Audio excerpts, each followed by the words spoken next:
Da última vez que eu preguei aqui,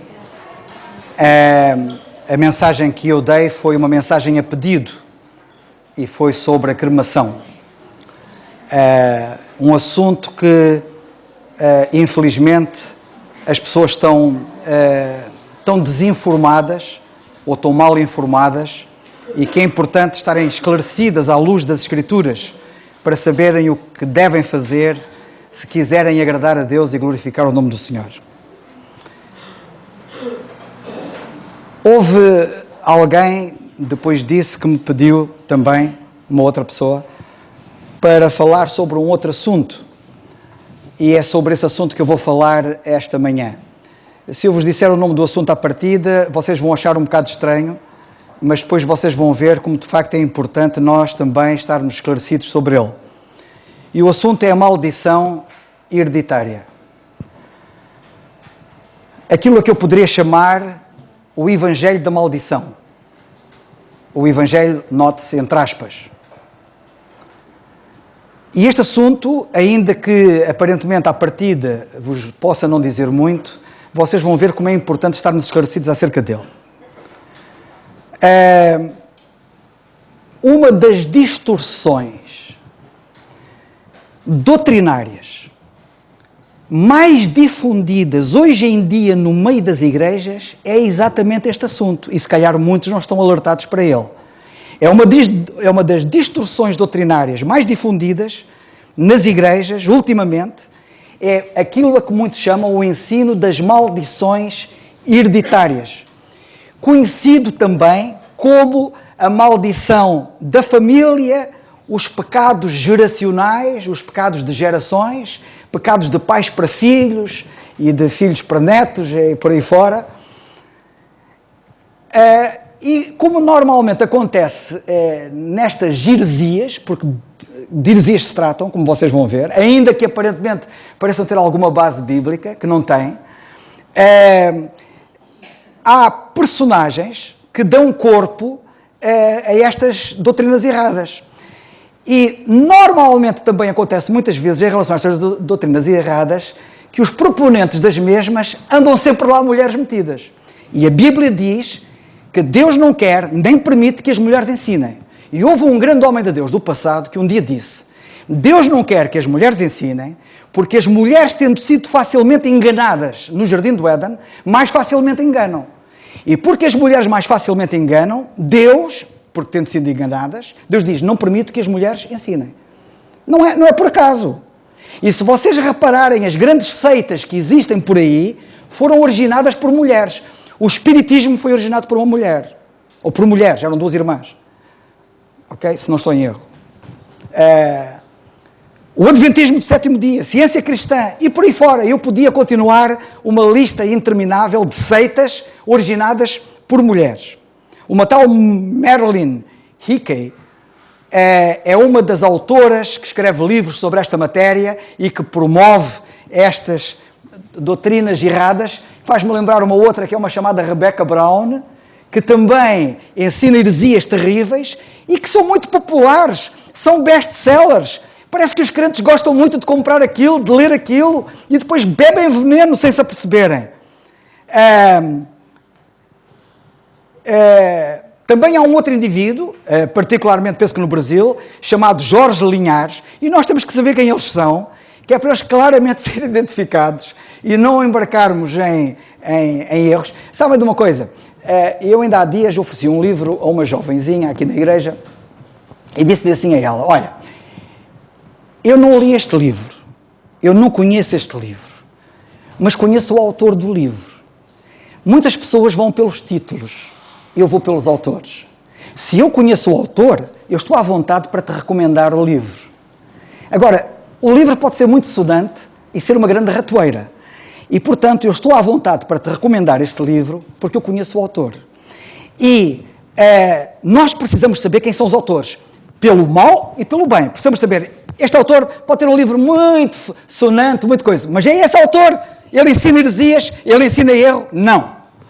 Do mesmo modo, em relação a bons autores que ensinam bem a palavra de Deus, nem preciso de olhar para o título do livro. Vou à confiança porque conheço o autor.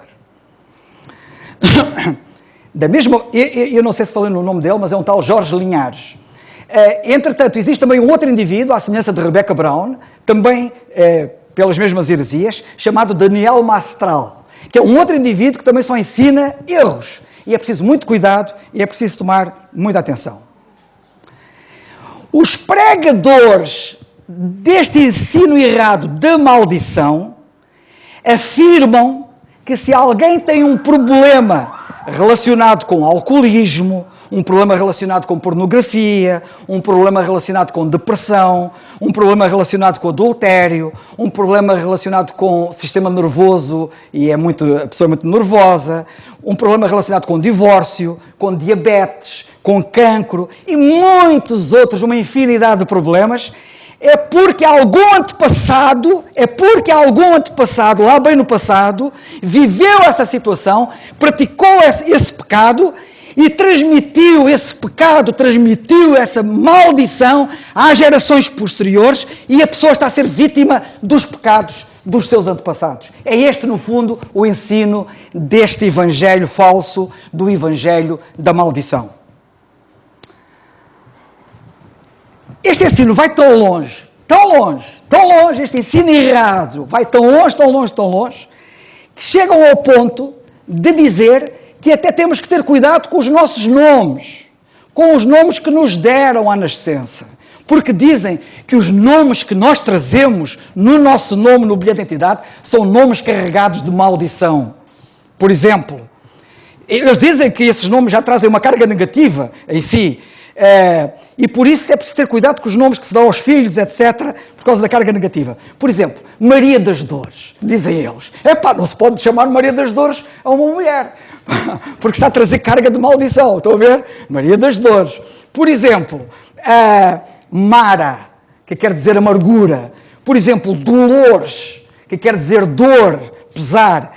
Adriana, por acaso não está aqui a Adriana hoje? Adriana, deusa das trevas. Adriana, deusa das trevas. Cláudio, que quer... Adriana está descansada porque... Exatamente. E não só, e daqui a um bocado já vais perceber que isso não quer dizer nada.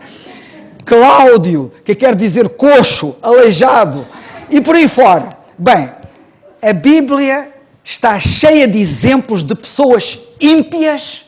Ouçam bem, a Bíblia está cheia de exemplos de pessoas ímpias com nomes que têm bons significados. Então, tinham um nome com bom significado e foram ímpios? Reparem bem, e o contrário também é verdade. Nós temos pessoas com nomes terríveis, com significados terríveis, e foram grandes homens de Deus e grandes mulheres de Deus. Temos isso na Bíblia. Vejamos, por exemplo, o caso de Abias, que quer dizer Jeová é Pai. É um bom nome. Era filho de Samuel, um homem de Deus. Samuel era um homem de Deus. E teve um filho que lhe deu o nome de Abias, que quer dizer Jeová é Pai. Deu-lhe um bom nome. No entanto, apesar de ter um bom nome, e apesar de ter um bom pai, não é? A Bíblia diz que ele se corrompeu e fez coisas terríveis e trouxe o castigo do Senhor. Lemos isso em 1 Samuel 8,3, não vou ler que é para não perdermos tempo. Absalão. Quem não conhece Absalão? Quem nunca ouviu falar de Absalão? O filho de David. Absalão quer dizer pai da paz. Nota-se, até ao pai fez guerra. Até ao pai ele fez guerra. E, no entanto, tinha um bom nome, pai da paz. Tendo um nome tão pacífico, como nós sabemos, quis usurpar o trono do pai. E quis destituir o pai de rei e quis fazer-se ele próprio rei. Como nós sabemos, teve uma vida turbulenta e acabou morto de uma forma trágica, enforcado numa árvore, pelos seus cabelos compridos. Daniel e os amigos de Daniel. Quem não conhece os amigos de Daniel pelo seu mau nome? Se eu vos perguntar como é que se chamam os amigos de Daniel pelo seu bom nome, ninguém sabe. Um é Azarias, não é? Etc. Mas toda a gente os conhece é por Sadraque, Mesaque e Abdenego. São os nomes malditos. São os nomes que lhes deram em Babilónia. Não eram os nomes deles originais, porque os nomes deles originais eram bons. E vocês reparem que Daniel e os seus amigos cujos nomes foram mudados pelo rei de Babilónia, mesmo depois de serem associados a nomes pagãos, isso não impediu que eles desfrutassem da bênção de Deus e nem impediu que eles fossem uma bênção para a glória de Deus, apesar de lhes terem colocado aqueles nomes. Adriana tem ânimo. Portanto, o nome não influiu em nada. E eu quero chamar a vossa atenção para isto, porque isto é muito importante. Isto é mais importante do que aquilo que vocês possam imaginar. Judas. Quem não conhece Judas? Quem nunca ouviu falar de Judas? Toda a gente se lembra do mau Judas, ninguém se lembra dos bons Judas. Nós temos bons Judas na Bíblia. E são vários, não é só um. No entanto, toda a gente se lembra do mau Judas. Mas Judas, sabe o que quer dizer Judas? O que traiu o Senhor? O que fez aquela coisa terrível? Significa louvor. E, no entanto, com um nome tão piedoso, isso não impediu que ele traísse o Senhor e o entregasse à morte. Por outro lado, nós temos outro Judas, que até nos deixou uma carta aqui na Bíblia, que é o penúltimo livro da Bíblia, e que é uma bênção. Os nomes não têm nada a ver em proceder bem ou em proceder mal, não tem nada a ver. Podemos ter um mau nome e sermos uma bênção, e podemos ter um nome fantástico e sermos uma maldição e sermos um problema. Bar Jesus, outro nome do livro dos Atos dos Apóstolos que nós conhecemos, que era um nome fantástico, quer dizer filho de Jesus, Bar Jesus. Apesar do nome, nós vemos que ele era um mágico, era um bruxo, não é? Era um falso profeta, resistiu a Paulo, quando Paulo pregava, ou para o cônsul Sérgio Paulo. O nome não faz o homem, mas um homem pode fazer um nome, e isto é muito importante. Se fosse verdade este falso ensino, deste falso evangelho da maldição, as prisões no nosso país não estariam cheias de pessoas chamadas Abel, Moisés, Isaías, Daniel, Pedro, Lucas, Paulo, João. Quantos há que estão nas prisões com estes nomes? Também há homens e mulheres na Bíblia que serviram a Deus de uma forma fiel, e que foram vencedores na vida cristã e com nomes nada recomendáveis. Querem saber alguns deles? Adriana, tem ânimo. Vou-te falar de um homem que tinha um mau nome e que foi uma bênção. E tu, Adriana, tens sido uma bênção e ainda vais ter uma bênção maior. Apolo, companheiro de Paulo, amigo de Paulo, cooperador de Paulo, foi um grande homem de Deus, como nós sabemos, poderoso nas Escrituras, como lemos no livro dos Atos dos Apóstolos. Mas sabem o que significa o nome de Apolo? Destruidor! E, no entanto, ele é apresentado na carta aos Coríntios como sendo um edificador.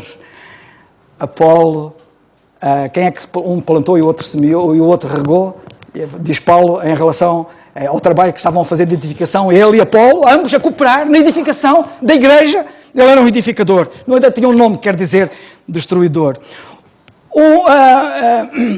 Um dos irmãos a quem Paulo envia saudações na carta aos Romanos, e temos ali uma lista interessante na carta. Ainda esta noite fui tão abençoado ao ler o livro dos Atos dos Apóstolos, e quando Paulo chega a Roma, e antes de Paulo chegar a Roma, vieram 2 grupos recebê-lo.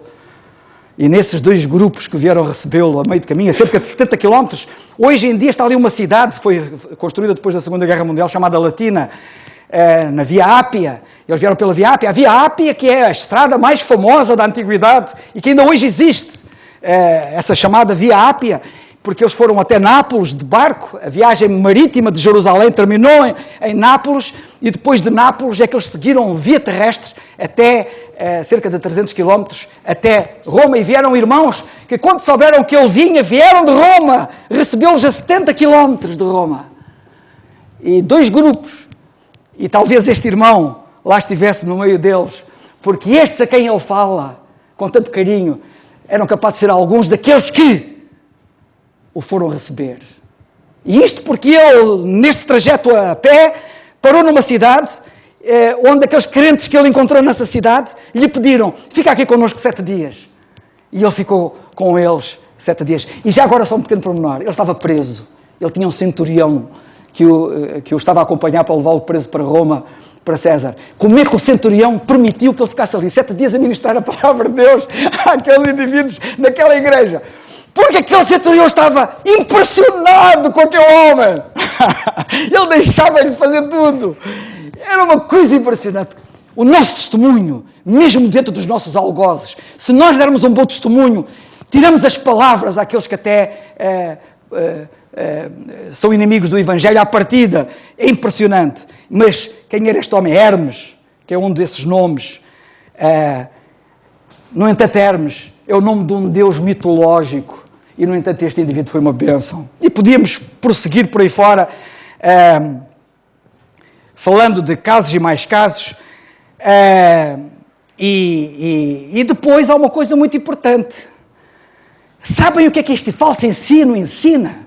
Ensina que uma vez que nós saibamos qual é a maldição, se é pelo nome, se é pela doença, se é pelo vício, se é pelo que quer que seja, então, dizem eles, nós devemos pedir perdão a Deus por aquele antepassado que fez aquilo que fez e que nos trouxe maldição sobre nós. Epá, este ensino é diabólico.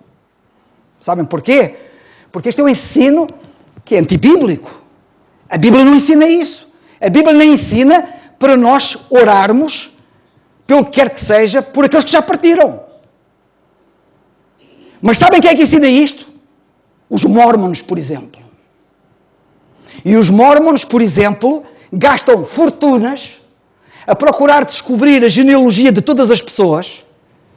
Se vocês quiserem saber a vossa genealogia, se chegarem ao pé de uma igreja mórmona aí, eles talvez vos digam quem foi o vosso avô, bisavô, trisavô, tetravô, pentavô, hexavô, septavô e por aí fora.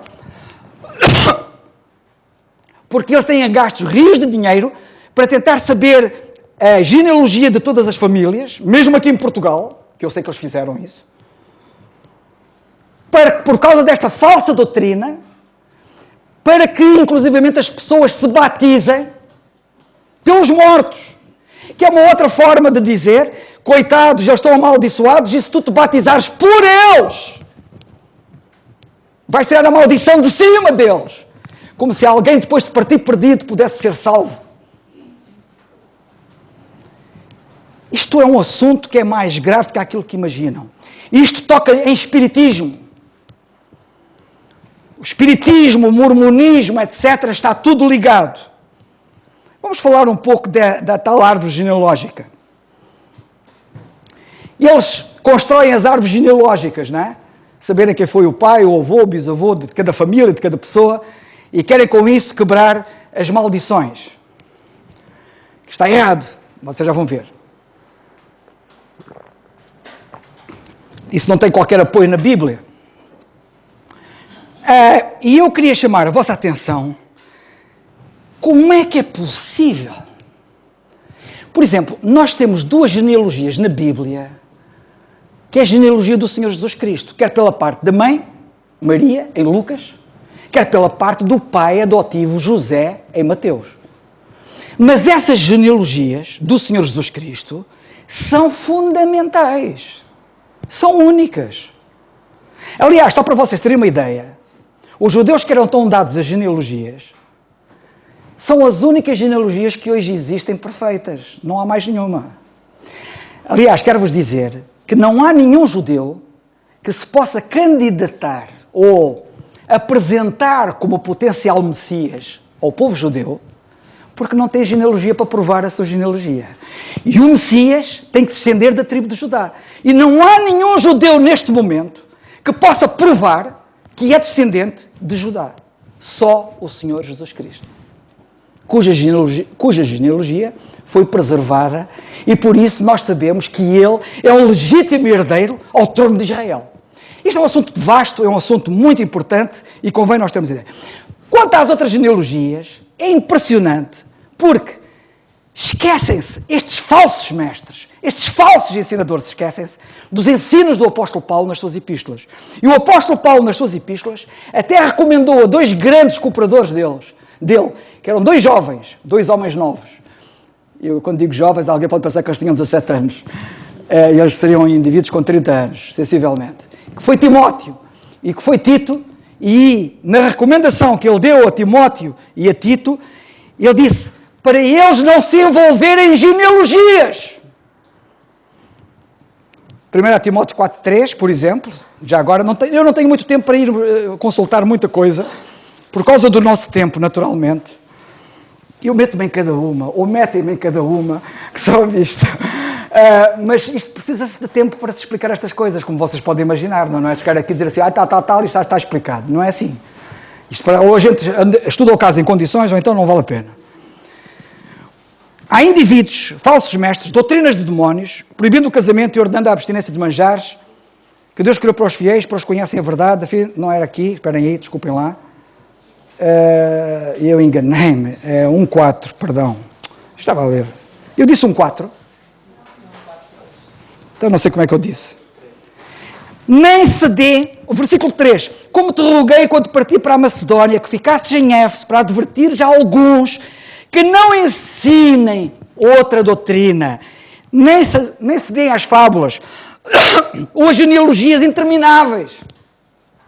Não se deem às genealogias intermináveis. E vêm estes artistas dos Mormons e outros que tais, e estes promotores deste falso evangelho da maldição, querer-nos vender genealogias, querendo-nos impingir genealogias, que a Bíblia diz para nós não nos darmos a elas.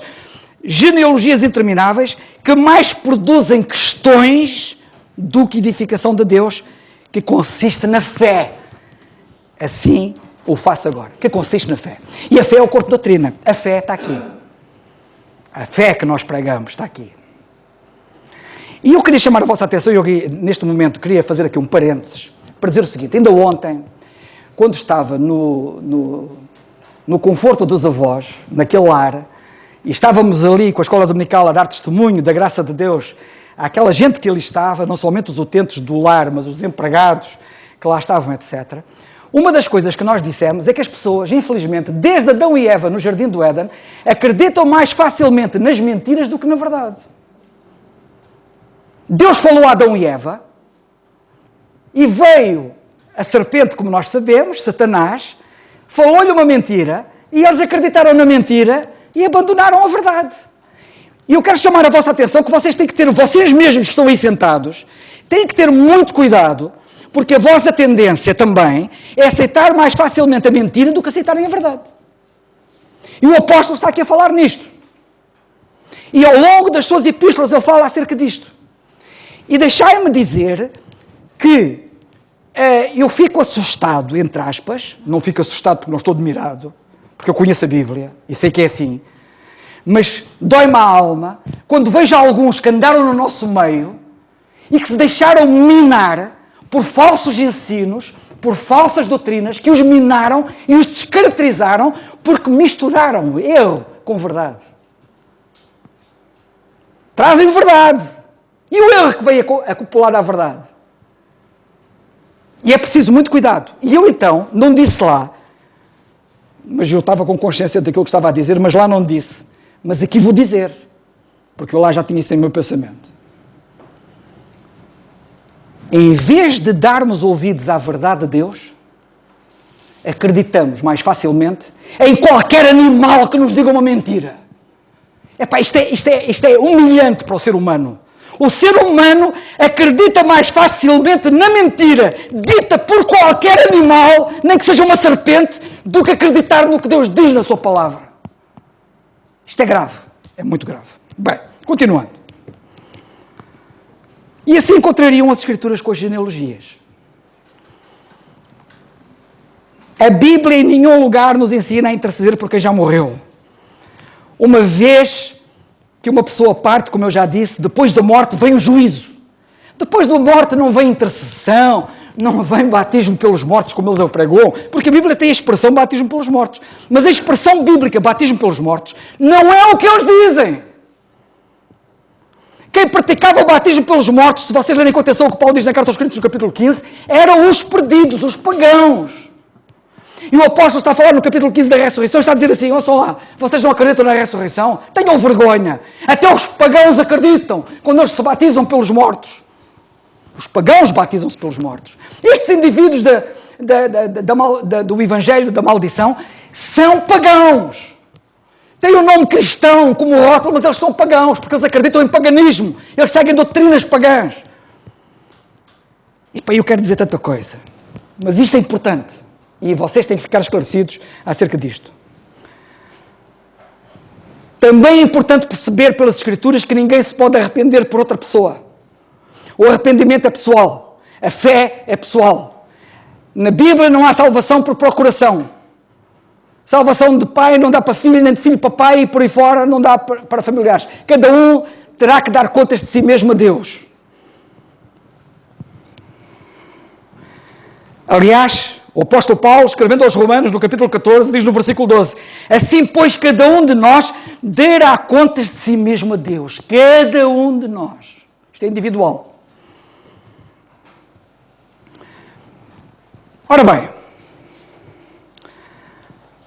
nós estamos cada vez mais, e agora quero aqui fazer eu até queria começar por aqui, mas acho que comecei pelo sítio certo.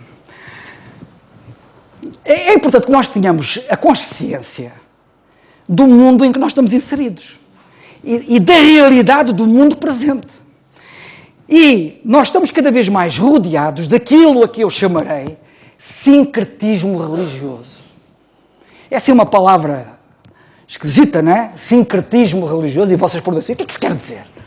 Sincretismo religioso. Pois bem, sincretismo religioso é a absorção de diferentes doutrinas, neste caso, de Bíblia. É a absorção para mim de doutrinas fora daqui. Tenho doutrinas daqui e misturo com doutrinas fora daqui. E esta mescla, esta mistura que me descaracteriza o cristianismo puro, é um sincretismo religioso. O sincretismo religioso é uma mistura de doutrinas estranhas à Bíblia misturadas com a Bíblia. Com traços originais da Bíblia, porque a linguagem é cristã e muitas verdades são cristãs, mas minadas por doutrinas estranhas à Bíblia. E isto descaracteriza o cristianismo. E este assunto é um assunto, eu gostava que vocês reparassem que o sincretismo religioso não está tão longe de vós como vocês possam pensar. Vocês mesmos têm que ter cuidados. Porque vocês próprios, se não tiverem cuidado, e eu próprio, temos que ter cuidado, porque podemos embarcar no chamado sincretismo religioso. Isto é, colhermos para nós, misturarmos, aceitarmos ideias estranhas à Bíblia e misturá-las com a Bíblia. E eu dói-me a alma, como eu disse há pouco, de alguns que emparceiraram ao meu lado, que combateram ao meu lado e que hoje são uma caricatura do que é um bom soldado de Jesus Cristo. Isto dói-me a alma. É com tristeza e dor que eu digo isto. Porque se deixaram levar pelo sincretismo religioso. Eu vou-vos dar exemplos. Adaptar rituais pagãos ao cristianismo é sincretismo religioso. Por exemplo, muita gente não sabe que há uma religião no Brasil, está ali o Jeremias, como compreende, que é Umbanda, que é uma mistura de catolicismo e espiritismo. Que, por sua vez, já é uma mistura de cristianismo com práticas e crenças pagãs. O candomblé, lá no Brasil, a Umbanda. Vocês sabiam que cada orixá, já ouviram falar em orixás? O pessoal aqui de Portugal não sabe o que é orixá, mas o pessoal lá no Brasil, e que estamos no Brasil, ali como o José que está ali atrás, o José Menezes, sabem o que são orixás. Cada orixá, para quem não sabe, e o que é um orixá? É um ancestral africano. Sabem que as pessoas no Brasil, muitos são negros, e vieram da África, no passado. E em África, tinham ancestrais deles, africanos, que divinizaram, tornaram-nos deuses. Fizeram de ancestrais deuses. E cada orixá, que é um ancestral africano divinizado, corresponde, para quem não sabe, a um santo católico, lá no Brasil. Então eles, para não serem perseguidos, que eram escravos, e para não serem discriminados, não é? Eles que acreditavam naquelas crendices africanas, mascararam a crendice africana com uma roupagem chamada cristã, que também já de si está minada, que é o catolicismo, como nós sabemos, e então os orixás são os santos, cada orixá corresponde a cada santo da Igreja Católica, para quem não sabe. Por exemplo, muita gente não sabe que o Iemanjá, provavelmente das figuras mais conhecidas lá no Brasil, o Iemanjá é um nome alternativo à Virgem Maria, assim chamada. Não é a Virgem Maria, é a nossa, entre aspas, senhora, que não é senhora nenhuma. Nós cada vez mais estamos a assistir ao surgimento e ao espalhar de uma religião que é especulativa, porque quando estamos a falar de casos destes, estamos a falar de especulação, que é especulativa, que é alarmista. Epá, tens de ter cuidado, tu tens uma maldição. Há alguém na tua família, algum antepassado, e tens a maldição sobre ti, e tens de te livrar dessa maldição. É isto que estas chamadas igrejas neopentecostais, atenção, cuidado com o pentecostalismo e com o neopentecostalismo, porque é isto que eles ensinam. E dói-me a alma de ver alguns terem sussurrado, depois de conhecerem a verdade, foram para a mentira, aceitam a mentira de qualquer animal.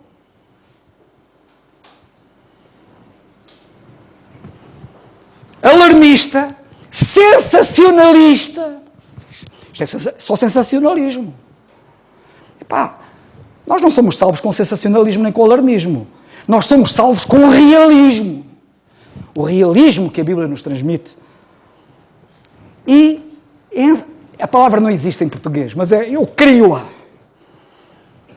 Portanto, muita religião que é especulativa, que é alarmista, que é sensacionalista, e a palavra que eu crio, e que não existe na língua portuguesa, mas eu crio, encenativa. Ou seja, espetáculo. Teatral. E é ir ver muitos desses cultos, que são espetáculos autênticos. Teatro, fazem teatro e espetáculos de dança. E depois as danças sensuais. Tem que haver ali umas sereias, não é? A ondularem-se diante do culto, como se aquilo fosse de Deus. É incrível, como é que embarcam nisto? Isto tem que ser denunciado. Maldição familiar não existe na Bíblia. Onde é que eles se pegam para falar na maldição familiar? Pegam em passagens, e vou começar com a primeira, e basta pegar na primeira porque as outras o princípio é o mesmo, que é Êxodo capítulo 20 e versículo 5. E o que é que diz Êxodo capítulo 20 e versículo 5? Deus diz ali que ameaça visitar a maldade dos pais nos filhos até à 3ª e 4ª geração dos que o aborrecem.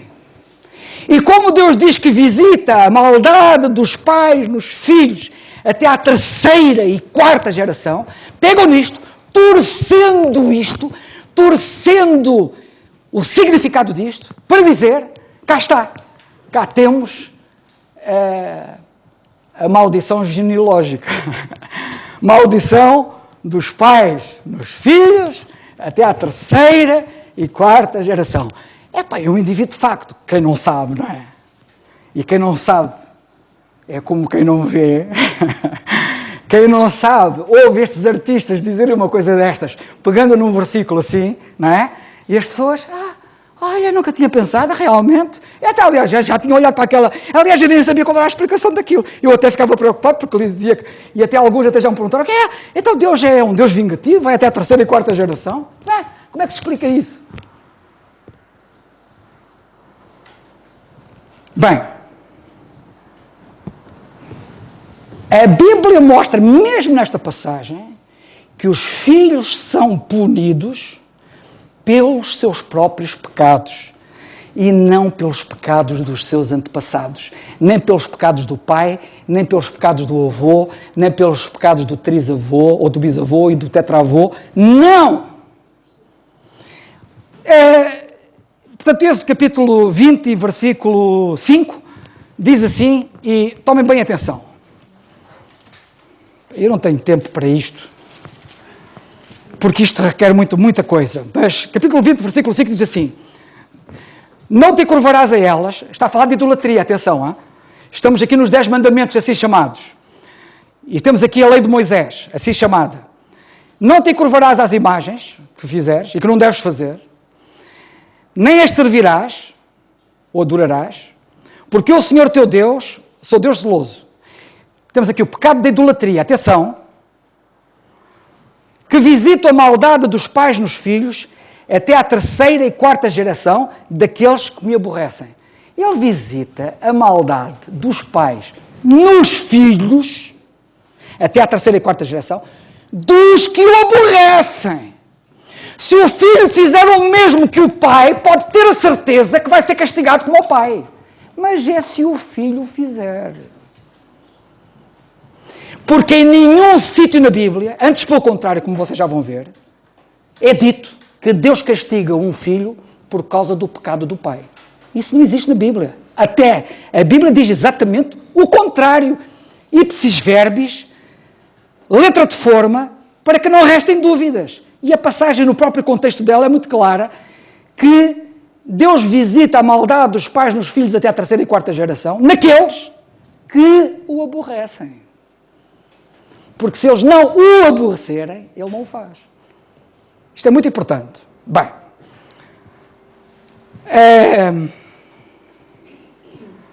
ok.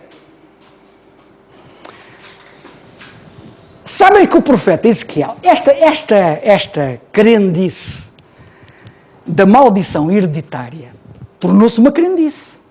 Uma crendice que ainda hoje deixa filhos e netos destes tais falsos mestres que ensinam isso. E essa crendice foi desmistificada já no tempo do povo de Deus no passado. Ela existia, havia uma má interpretação do que Deus tinha dito, e Ezequiel teve que desmistificar isto. Sabem que o profeta Ezequiel, sabem o que é que ele disse no capítulo 18 do livro de Ezequiel? A nação de Israel, para vocês se situarem no contexto, tinha sido levada cativa para a Babilónia. Estão a ver? Eles estavam todos prisioneiros de Babilónia e foram como escravos para a Babilónia. Então, o que os falsos mestres de então, como os de hoje diziam, é que aquilo era castigo, Deus estava a castigá-los pelos pecados que os pais deles no passado tinham cometido. E no versículo 2 de Ezequiel capítulo 18, até havia um ditado, eles até fizeram um ditado que dizia assim: os pais comeram uvas verdes e os dentes dos filhos é que se embutaram. Era o que eles diziam. Ou seja, eu comi uma grande feijoada, mas quem ficou com uma valente diarreia foi o meu filho. No fundo é isto. Ou eu comi muito chocolate e muitos doces, e quem apanhou uma série de cáries foi o meu filho. Acham? Nem fisiologicamente isso funciona assim, quanto mais espiritualmente. Ou seja, nossos pais pecaram e nós estamos a sofrer as consequências do que os nossos pais, dos pecados dos nossos pais. Eles estavam a transferir para os pais a responsabilidade do castigo divino. Epá, isto aqui é terrível. O ser humano sempre gostou, desde Adão, de transferir a responsabilidade para os outros. Foi a mulher que tu me deste. Oh Deus, foi a mulher que tu me deste. Problema? Eu tenho um problema, é verdade, estou aqui com um problema agora. Mas foi a mulher que tu me deste. Transferir responsabilidades, somos mestres nisso. E não somos capazes de assumir as nossas próprias responsabilidades. E não tenham dúvidas que aquela geração que foi para a Babilónia era responsável, porque se aquela geração fosse uma geração em condições, nunca tinham ido para a Babilónia.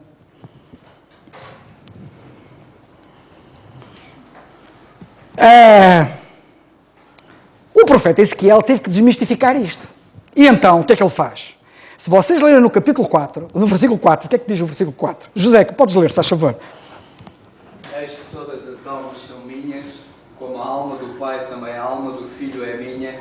A alma que pecar, essa morrerá. Estão a ver? Ezequiel foi muito claro. Meus amigos, vocês estão a confundir tudo.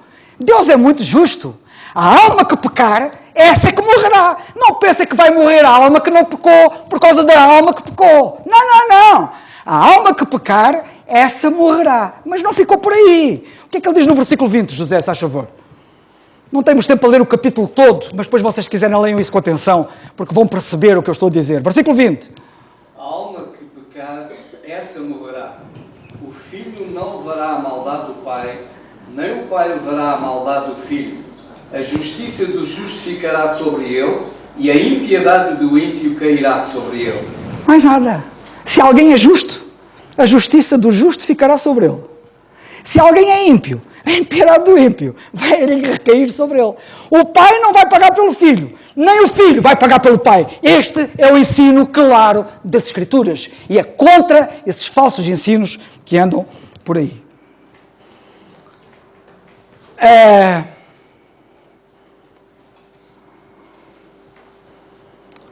Ok.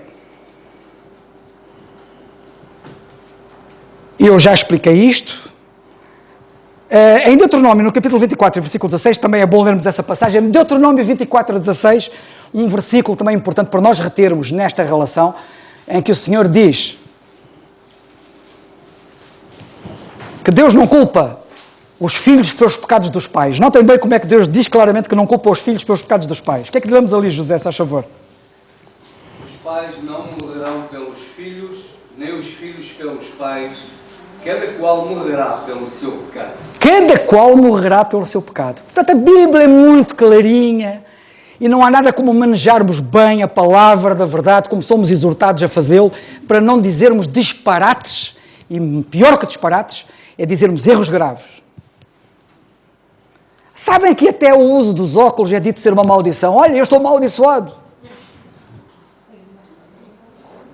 Até o uso dos óculos. Estas pobres criaturas como eu, que têm óculos, precisam de ser libertadas da maldição que está sobre elas.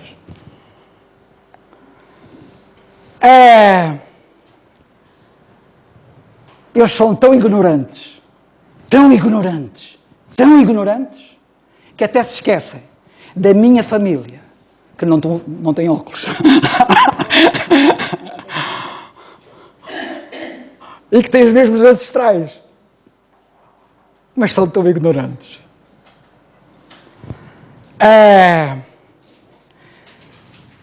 Se as doenças, isto aqui daria pano para mangas, é que eu não tenho tempo. Se as doenças são maldições transmitidas de pais para filhos através dos genes, não é?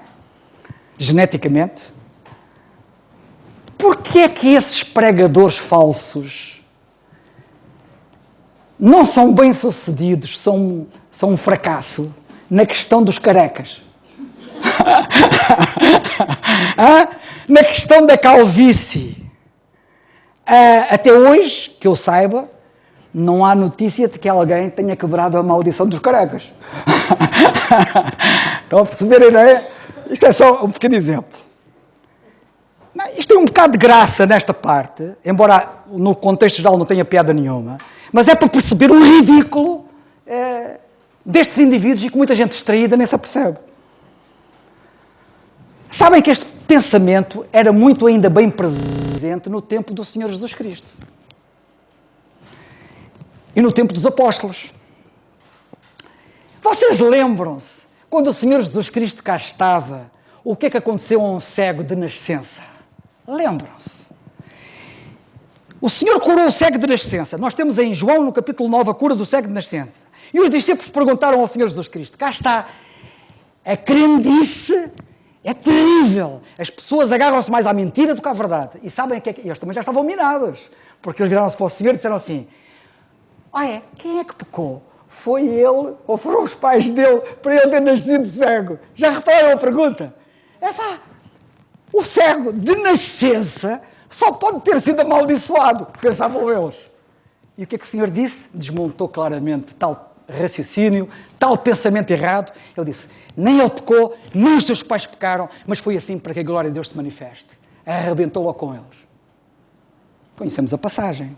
Em João, no capítulo 9, versículos 1 a 3, não tenho tempo para ler. Vamos à genealogia do Senhor Jesus Cristo. E a genealogia do Senhor Jesus Cristo? Já repararam que a genealogia do Senhor Jesus Cristo rebenta completamente com este falso ensino? Porque ele tem pessoas na sua genealogia que lhe podiam ter trazido maldição. Vocês sabem quem é que está na genealogia dele? Não temos lá uma prostituta? Raabe? Temos ou não temos? E não temos lá também Ruth, que era uma... Ruth, onde é que está? Ruth, tu és moabita, Ruth. Não tem lá Ruth, a moabita, uma indivídua que não vinha da linhagem de Israel, não é? Ela tinha casado com um judeu, com um filho de um judeu, mas ela não era judia, ela era gentia.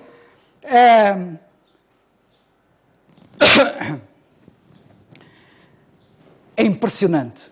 Nada daquilo contribuiu para que o santo... Olha o que está escrito na Bíblia assim. O santo que de ti há de nascer, referindo-se a dizer a Maria acerca do Senhor Jesus Cristo. O santo que de ti há... O santo? Santo? Mesmo com aquela genealogia. O santo que de ti há de nascer. Não há genealogia de maldição na Bíblia.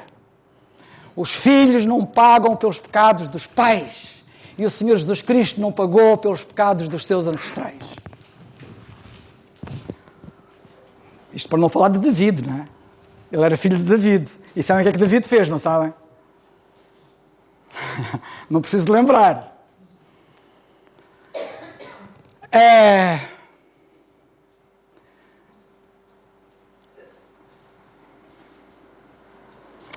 Naquela passagem de Êxodo, no capítulo 20, versículo 4, que diz que Deus visita a maldade dos pais nos filhos até a terceira e quarta geração, naqueles que o aborrecem.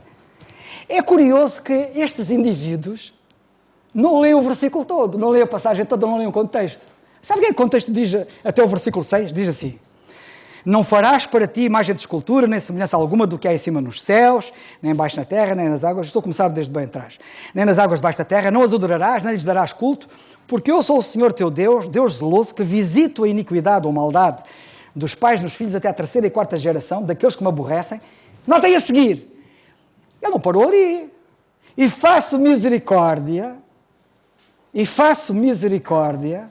até 1000 gerações daqueles que me amam e guardam os meus mandamentos. Então, e as 1000 gerações? Ficamos na quarta, terceira e quarta. Então, e as 1000?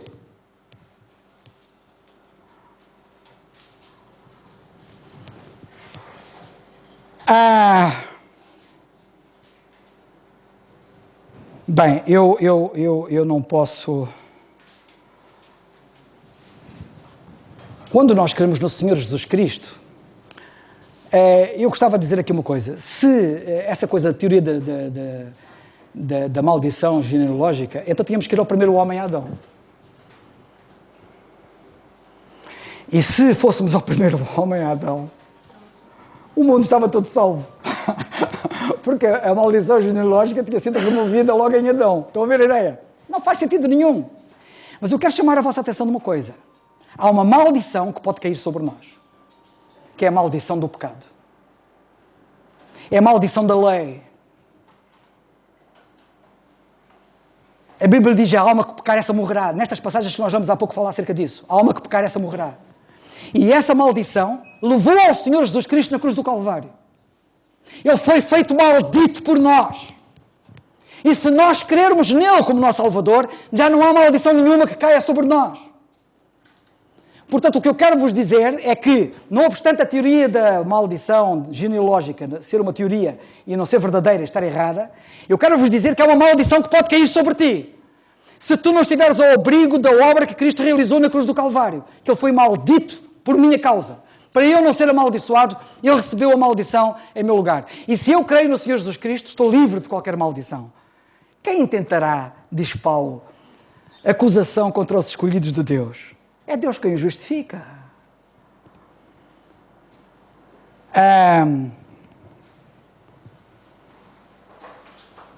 E pai, tem aqui mais coisas para dizer, mas eu vou ficar por aqui, já está na hora. Já passou da hora.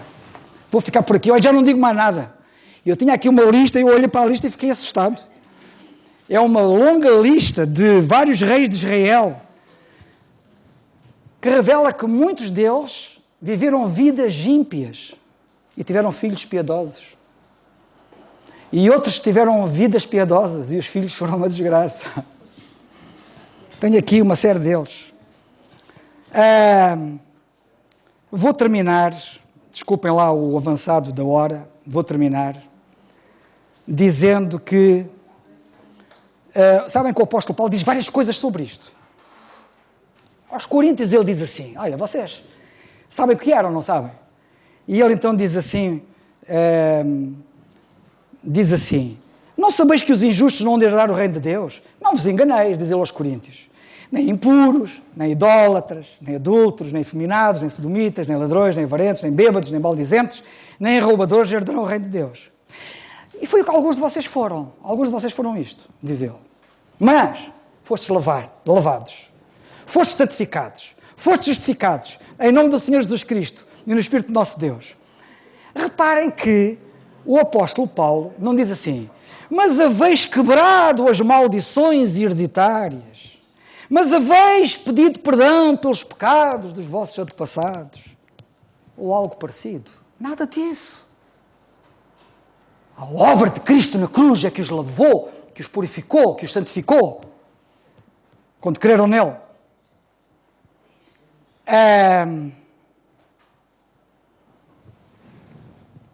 Qual é a maior maldição que existe? Estar fora de Cristo. Qual é a maior bênção que existe? Estar em Cristo.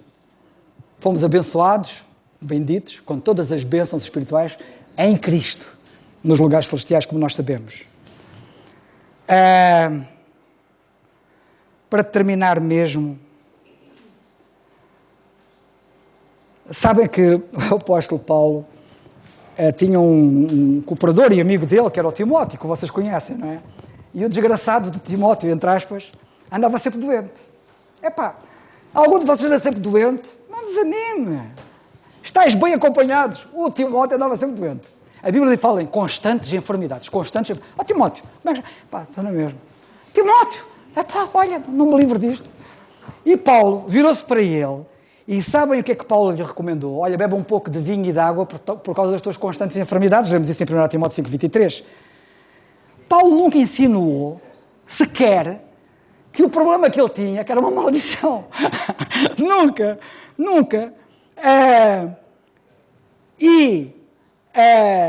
Paulo até diz que todos nós gememos carregados. Não há ninguém aqui que não gema. Quem é que nunca gemeu aqui? Alguém aqui que nunca gemeu? Não acredito. Olha, eu quando nasci sem gemer. E sabem o que aconteceu? Deram-me uma injeção para eu gemer. Porque eu não chorava e eles tiveram que me dar uma injeção de coramina para eu chorar. Portanto, como vocês veem, a gente aqui não se safa. Nem que a gente saia sem chorar, alguém nos põe a chorar logo a seguir. Portanto, o que Paulo disse foi para ele beber um pouco de vinho. Para terminar mesmo. É uma área que eu não explorei e que eu gostava de ter falado, que é: ninguém pode trazer maldição sobre um crente. Tentaram fazer isso, como vocês sabem, no tempo de Balaque e Balão, sobre Israel, e o falso profeta, não conseguiu amaldiçoar Israel. Porque ninguém pode amaldiçoar quem Deus abençoa. E nós estamos abençoados. Não tenham medo de maldições. Alguns de vocês têm medo do gato preto, que passa debaixo não sei de quê, que não sei quê, essas crendices todas. Não tenham medo disso. Passem 20 gatos pretos, ou 50, ou 100, não tem problema. Não há nada que possa amaldiçoar o crente. Mas agora eu quero chamar a vossa atenção, e é com isto que eu termino, só mais um bocadinho. Eu quero chamar a vossa atenção para uma coisa muito importante. Se eu não posso ser amaldiçoado porque o Senhor me abençoou, então, por favor, não falem mal uns dos outros. Quando nós estamos a falar mal de um crente, estamos a amaldiçoá-lo. Estamos a amaldiçoar. Amaldiçoar quer dizer falar mal. Estamos a amaldiçoar quem Deus abençoou. E eu falar mal de alguém não vai trazer bênção sobre esse alguém. Perdão, eu falar mal de alguém que é crente, não vou poder amaldiçoá-lo, porque ele está abençoado. E se Deus não fala mal de mim, Ele que me conhece por dentro e por fora. Se Ele não fala mal de mim, sou eu que vou falar mal dos meus irmãos? Que Deus nos abençoe.